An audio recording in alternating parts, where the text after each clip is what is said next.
My name is Luke, and I've been working as a driving instructor in Lakewood, Colorado for almost 7 years now. The job is ordinary, quiet. You sit with people in a car, teach them how to drive, collect money from lessons. It's not glamorous work, but it's honest. I get to know the city streets like the back of my hand, understand the rhythm of traffic patterns, recognize the anxiety in people's eyes as they grip the steering wheel for the first time. The middle-class life I lead is stable, modest, nothing excessive, but it's enough to get by. I have a roof over my head, food on the table, and the kind of peace that comes from knowing where your next paycheck is coming from. 5 years ago, I married a woman named Louisa. We met through friends at a birthday celebration, one of those random encounters that changes everything. She was bright, energetic, cheerful, the kind of person who lights up a room just by entering it. Back then she worked as a promoter, attending events, promoting brands, always dressed impeccably. But over time she transitioned into social media, becoming an SMM specialist. They say she had a talent for marketing, an intuitive understanding of how to engage people with content, what makes them click, what makes them share. She was ambitious in a way that I admired, always studying analytics, always trying to improve her strategies. At the beginning of our life together, everything was like a movie. We'd spend evenings filled with conversations about dreams, where we wanted to travel, what kind of life we wanted to build together, the kind of house we might live in one day. Long kisses on the couch while watching old films, plans for the future whispered between embraces. We didn't rush to have children, we wanted to just be together first, to enjoy a period without the heavy obligations that come with parenthood. We wanted to know each other deeply before bringing someone else into our world. So we bought a dog instead, a Caucasian shepherd named Duke. A massive, powerful dog, intimidating at first glance, but the gentlest giant you could ever meet. He became our practice child, our experiment in partnership and shared responsibility. Those early years were golden. I remember coming home from lessons, exhausted but content, and finding Louisa cooking in the kitchen, music playing, Duke circling her feet hoping for dropped food. We'd eat dinner together, talk about our days, plan weekends. We were building something real, something that felt like it would last forever. Autumn of last year, everything began to shift. At first it was subtle, small changes in routine, little shifts in attention. I didn't notice them all at once. They accumulated like leaves falling in a season, one by one, until suddenly the ground was completely covered and you realized something significant had happened. It was a Wednesday in October when I first saw the signs. An ordinary day like thousands of others. I was conducting lessons as always. The one at 2 o'clock was with a young man named Joel, who struggled with downshifting and always got anxious in traffic. We were driving along the highway next to Lakewood's district, working through his nervousness on the road, trying to build his confidence with each mile. I turned him left onto the main route, and we began driving through the afternoon traffic. That's when I saw it. And I remember freezing, unable to process what my eyes were telling me. A car ahead of us, a black crossover SUV. From behind my vehicle, it persistently moved into our lane, trying to overtake something slower. I naturally paid attention. What are people rushing for on a Wednesday afternoon? Joel nervously gripped the wheel, his knuckles white with tension, and I relaxed my body language to project calm, giving him space to maneuver smoothly. He wasn't ready for this level of driving yet, but he needed to learn. And then I had that feeling. The one you get in your stomach when something is wrong, before your brain catches up to what your instincts already know. The first thing I noticed was a bouquet of red roses on the front passenger seat. Who buys red roses on a random Wednesday? The flowers looked fresh, expensive, the kind of bouquet you get from a florist, not a grocery store. Red roses mean something. They've always meant something. I was turning my head, simply observing the surroundings as I often do when conducting lessons. Checking blind spots for the student, watching for hazards, maintaining situational awareness. And I saw her face. Crystal clear. Louisa. My wife. She was sitting in the passenger seat, wearing a black sweater I hadn't seen her wear in months. Had she bought a new one? She was wearing more makeup than usual, her hair styled differently. And her expression. Her expression was one I'd never seen directed at me. She was looking at the driver with an intensity, a kind of attention that made my chest constrict. Behind the wheel was a man, tall, athletic, the kind of build that turns heads. He had dark hair, strong features, and even from a distance, even from behind, I could see his hand reach over and rest on her knee. I could see her lean toward him slightly, tilting her head. My world didn't just fall in that moment. My world shattered into 1,000 pieces. I couldn't make a scene in front of my student. I couldn't let Joel see that something was catastrophically wrong. My hand felt foreign as I eased off the gas pedal, controlling the surge of emotion that threatened to overwhelm me. Joel asked why we were slowing down. I told him I was just giving him more time to process the situation on the road, helping him with the technical aspects of what he was learning. It was a lie, of course. A perfectly constructed lie, told calmly and with the authority of an experienced instructor. I simply didn't want her to see me, didn't want to have whatever confrontation this demanded in the middle of traffic. The black car moved ahead, slowly disappearing into the flow of traffic like a dark ship sinking into fog. I finished the lesson with Joel at the parking lot, my mind running in circles. I talked about how important it was to signal earlier, how to make decisions quickly and confidently, how to anticipate what other drivers might do. All of this I spoke like a robot, reciting lessons I'd given 100 times before. His brain listened and processed my instructions, but mine was paralyzed by one question that repeated like a broken record. Who was that? I arrived home around 6 o'clock, trying to act normal, though my hands were shaking slightly as I turned the key in the lock. I waited, sitting on the edge of the bed with Duke at my feet, the dog's weight a strange comfort. The old shepherd seemed to sense something was wrong with me, looking at me with those accusing dark eyes, worried in the way dogs are when they sense their human is suffering. Louisa came at around 8. Her timing was always punctual, predictable. I'd never questioned it before. I stood up when she entered, trying to appear casual, though my heart was hammering in my chest so hard I was sure she could hear it. "Hey there, love," she said from the hallway, her voice bright and normal. An ordinary greeting that had become a lie. "Oh hey," I said, forcing my voice to remain steady. She climbed onto the bed next to me, kissed me on the cheek. The kiss felt like betrayal. "Long day. Got held up at work, lots of stuff with new content," she said, launching into a detailed explanation of her afternoon. Some demanding client requested our most complex service package. We had to redesign their entire social media strategy. It was exhausting, but in a good way, you know? Really challenged me creatively. She told me about the project for a while as she ran a comb through her hair, complaining about difficult team members, discussing analytics and engagement rates. I searched her voice for some uncertainty, some indication that she was lying. But there was nothing obvious. Her delivery was smooth, practiced, consistent. Or she was an excellent liar, the kind of liar who believes her own stories, or I was imagining things, seeing betrayal where there was none. "Where's your bouquet?" I suddenly asked, unable to contain myself any longer. "What bouquet?" She stopped mid-sentence, her hand freezing in her hair. "Red roses. I thought you had them with you." Her eyes quickly flickered with some unknown emotion, fear maybe, anger perhaps, or confusion. It was like watching a mask slip for just a fraction of a second before being carefully repositioned. She smiled, but it was my favorite trick to read. A smile that closes doors, that says, "This conversation is over." "Oh, you're mistaken, love." "What roses?" "I didn't have any." "Maybe you saw someone else." The casualness in her voice was almost convincing. Almost. This wasn't just a lie. This was a deliberate deception, a wall being constructed between us, blow by blow. The flames that burned in my chest began to consume everything. The next 2 weeks I existed in a constant state of anxiety, my body in a state of hyper-alertness. I became an observer of my own wife, studying her like a scientist studying an unfamiliar specimen.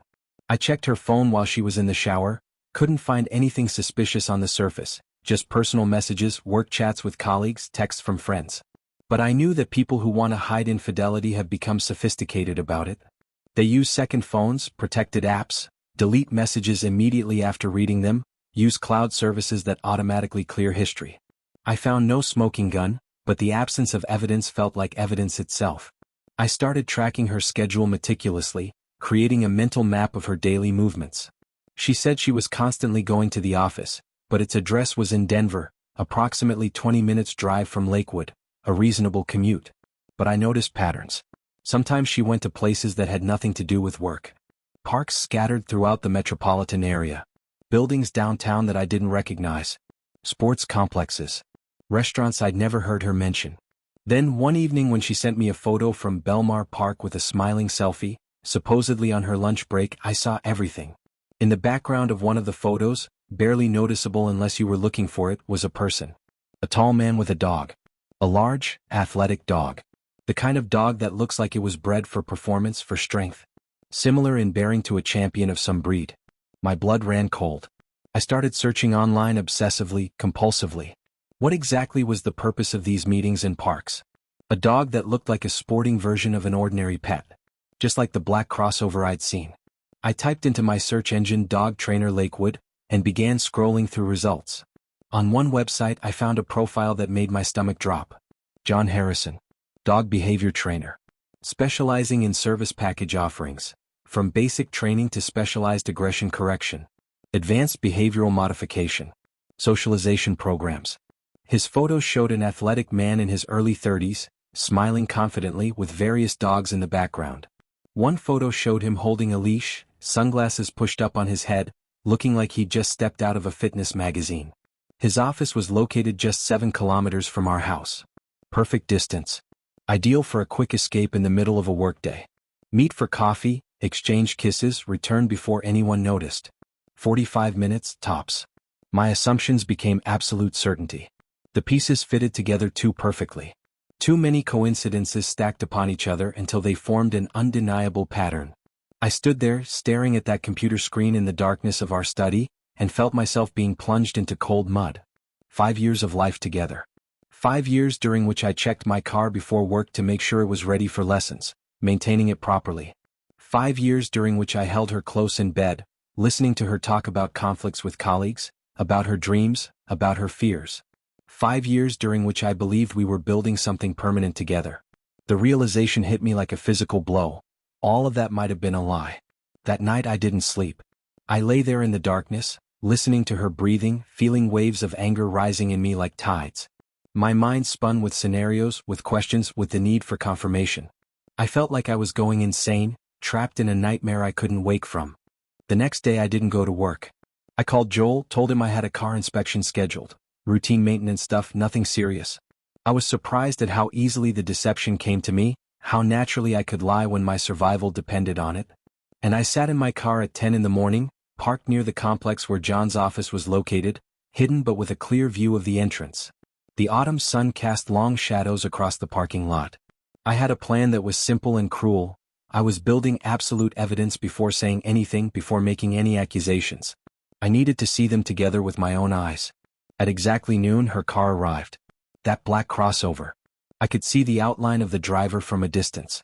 My wife got out wearing that black sweater again. The same one. How many times had she worn it? How many times had she gotten dressed specifically for him? Behind the wheel was him. John. I could see him more clearly now. Athletic, attractive, the kind of man who probably had no shortage of options. They parked on the side of the building, thinking they were hidden from view, not realizing that to someone watching from the right angle, everything was visible. He got out first, like a gentleman, helped her out of the car with a hand on her elbow. I sat in mine with a camera on my phone. Nothing fancy, just the standard smartphone camera, but it would do, taking pictures. I documented everything. The moment he took her hand. The moment she smiled. Not the smile I know. The one she uses with me, comfortable but somewhat distant now that I think about it. This was a new smile, a different world smile. A smile that said she was someone else entirely when with him. They went into the building without looking back. I waited, counting the seconds as they turned into minutes. 5 minutes. 10. 15. How long do you need? I didn't want to know. I didn't want to imagine what was happening in his office, what boundaries they were crossing now. I couldn't follow them inside. I couldn't witness the physical reality of their betrayal. Instead, I sat in my car, hands gripping the steering wheel so tightly my knuckles went white, and I prayed. Actually prayed, something I hadn't done since I was a child. I prayed that I was wrong, that there was some other explanation, some way this could make sense. 30 minutes. They were in there for 30 minutes. When they emerged, they were laughing about something, his hand on the small of her back as he guided her toward the car. She was flushed, her hair slightly mussed. I documented it all with my camera, turning it into evidence, into proof. I left from there without following them further. Just drove away, hands on the wheel trembling, heart beating in my throat like a bird trapped in a cage. I drove to a quiet area and parked, letting myself break down for the first time since I'd seen them. I cried like I hadn't cried since childhood, these deep, racking sobs that seemed to come from somewhere fundamental, from the core of me where trust and hope had lived. I returned home before 5 o'clock, before my normal time, trying to act like nothing had happened. I sat on the couch with Duke, scratching behind his ears, and waited. Louisa came around 7 as always with a story about the office and deadlines and demanding clients. I sat at the kitchen table, hands folded, my phone in front of me. The photos were there waiting. Love, we need to talk. I said, my voice steady even though everything inside me was screaming. I didn't look up when I spoke. About what? She started taking off her jacket, her tone light, unconcerned. About you and that dog trainer. Her movements froze. Not a subtle pause, a complete cessation of motion. I heard her stop breathing. In that instant of silence, I knew everything. I knew she'd been caught. I knew there was no plausible explanation coming. What do you mean? Her voice was still trying to be ordinary, but I could hear the sharpness of fear beneath that tone, the voice of someone whose world was ending. I saw you. Together. In the car, in the office. I have pictures. I know everything. She sat down in a chair across from me, not gracefully but heavily, like her legs had stopped working. Her face went pale, drained of all color until she looked almost translucent. She had two choices in that moment: continue lying and lose everything through my departure, or tell the truth and perhaps salvage something. I watched her weigh her options, watched her wake up from some comfortable dream into harsh reality. Luke, She started to speak, then stopped. I don't want to hear made-up stories, I said, my voice hard. I want to hear the truth. All of it. From beginning to end. And I wanted to be honest this time. I showed her the photos on my phone. Photos of them together. How he holds her hand. How she looks at him with completely different eyes than when she looks at me. How close they stand. How familiar they are with each other. Each image was a knife, twisting deeper with every photo. Louisa broke down completely. First quietly, tears just sliding down her cheeks, then erupting into full sobs, the kind that rack your entire body, the kind that come from someone who finally allowed themselves to feel what they'd been suppressing. She sat across from me and wept like the world was ending. I sat and waited, my anger and betrayal too large for words. Waited for her to pour out reasons, apologies, explanations, the things people say when their lives implode. It started 3 months ago, she began, her voice hoarse from tears, broken and raw. I took Duke to him to fix his behavior on the leash. Duke was pulling too hard, being aggressive on walks. I was embarrassed to take him out because he was so difficult to control. John, he was just charming. He knew exactly what to do with Duke, and he knew exactly what to say to me. He listened to me when I talked about work, about the stress of my job, about feeling like I wasn't good enough at what I do. You were always busy, Luke. Always sitting in the car, lessons, clients. Morning, afternoon, evening. Every day was the same. You'd come home exhausted and want to decompress, which I understood, but I needed someone to focus on me, to really see me. I felt invisible. I felt alone. She paused, gathering herself, and continued.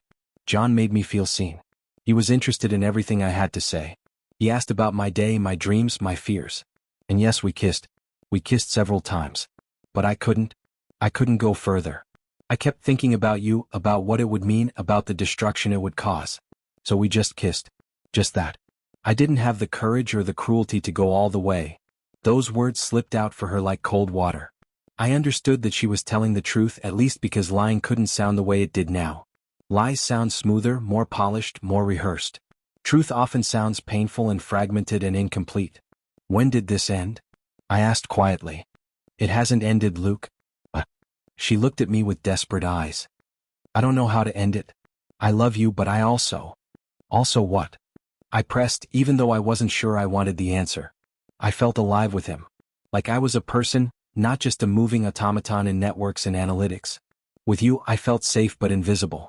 With him, I felt terrified but seen. The words hit harder than any physical blow could have. To that I had no answer.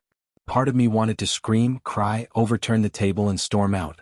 But another part of me already knew that our marriage had ended the moment she went into his office and let him touch her hand. There was no going back from this. Some betrayals are just too fundamental. The next few days were physical pain unlike anything I'd experienced before.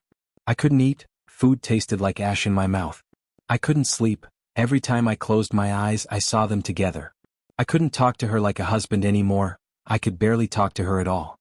I slept in another room, not to punish her, but because I couldn't be near her without feeling like I was suffocating. Louisa texted John, telling him it was all over, that she'd told me everything. He didn't respond. She tried again the next day. Still nothing. By the third day, it became clear that he wasn't interested in continuing anything with her now that their secret was exposed. He'd moved on as easily as he'd taken her, and I realized that her affair had been nothing to him but a pleasant distraction. But even that wasn't enough to mend what was broken.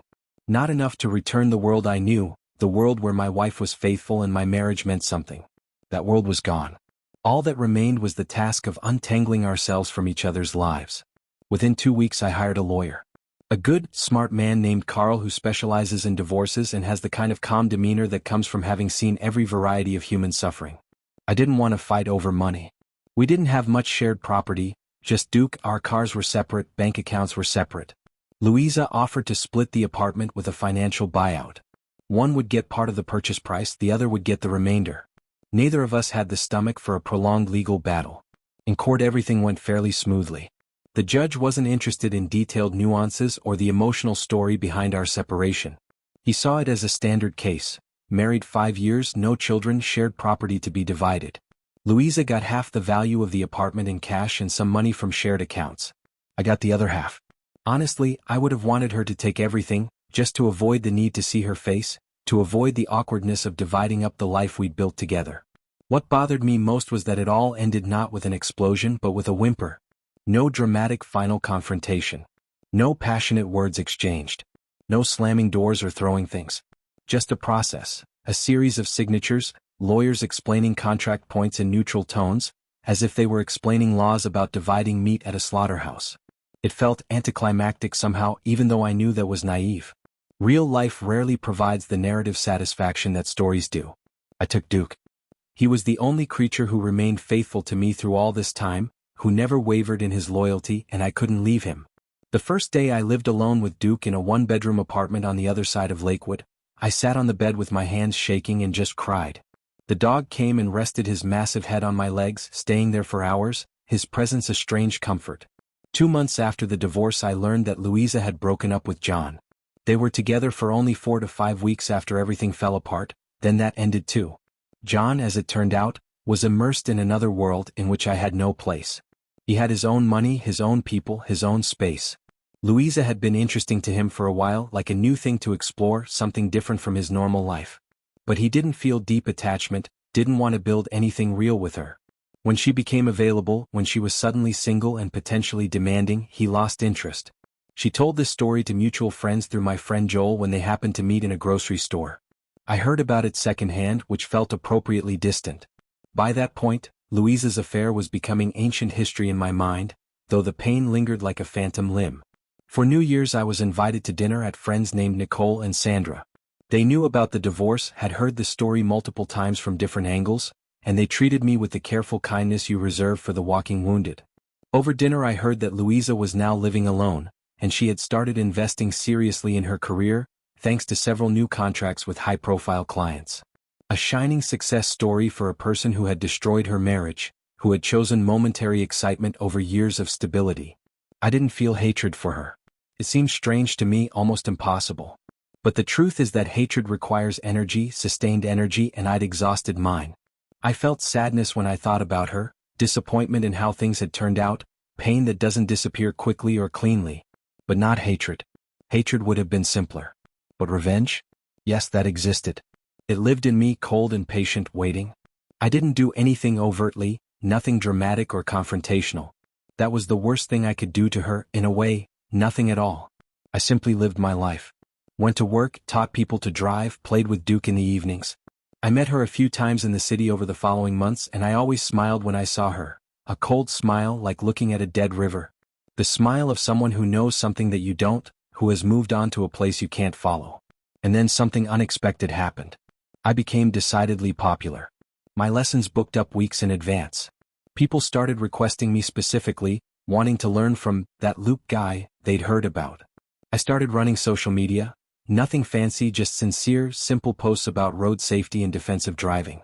Stories about being a good instructor, not just teaching mechanics but also listening to people's fears, understanding their anxiety, building their confidence. People loved it. I was remembered by the community as the guy I was before all this.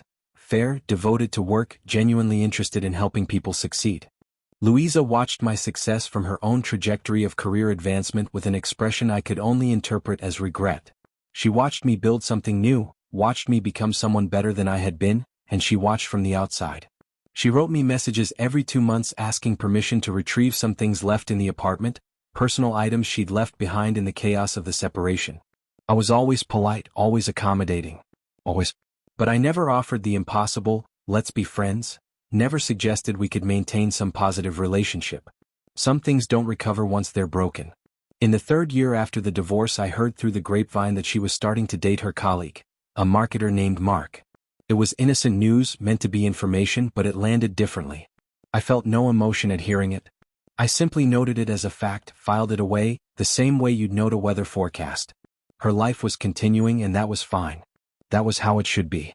Don't forget to subscribe to this channel and click like if you enjoy this story. I always read your comments and analyze which stories you like best so that I can create better stories. Thank you. I will continue the story. 5 years after the divorce, I restored a car we bought together during better times.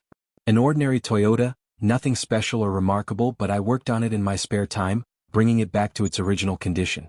By that time, I already had my own life that didn't revolve around her absences or her presence. I had new friends, people I met through work, people I met at the dog park with Duke, people I met at driving enthusiast meetups. I had new interests that had nothing to do with her. New plans that didn't require her participation or approval. Duke was old by then, slower in his movements, his face graying around the muzzle. But he remained loyal, remained by my side without question or doubt. We often drove to the ranges outside the city, watching the sun set over the Rocky Mountains, the sky turning colors that seemed impossible. Gold and pink and purple bleeding together as the day ended. In those moments I felt a strange peace. Not the absence of pain, but the acceptance of it, the integration of it into something larger than myself. Years passed and I started closing this chapter. The pain became a hard crust, a scar from something that was once agonizing but had healed into something manageable. But recently, when I heard that Louisa had filed to shut down her company and was looking for new work, that her relationship with Mark had ended, I understood globally what revenge really means. Revenge is not what you do against someone. Revenge is not about making them suffer or causing them pain. Revenge is what you do for yourself.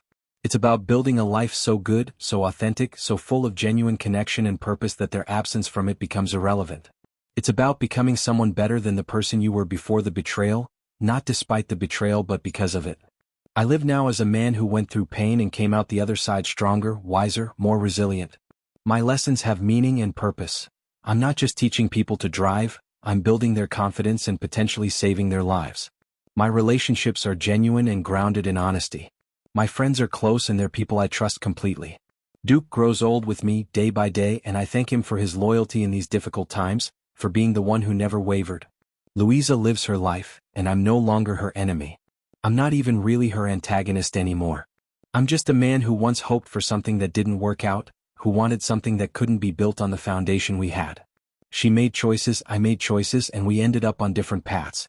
But I know one thing with absolute certainty. Everything I have now, I built with my own hands, without fraud, without deception, without lies. I earned it through consistency, through effort, through showing up and being honest. And that is worth more than all the roses in the world, real or imagined. Thank you for watching this video. YouTube may no longer suggest my channel to you, so subscribe to it to receive new interesting stories. You will also help the channel grow and improve the quality of its content. The screen now displays a playlist with other interesting stories that you can listen to. You can also write in the comments what stories you would like to see on the channel.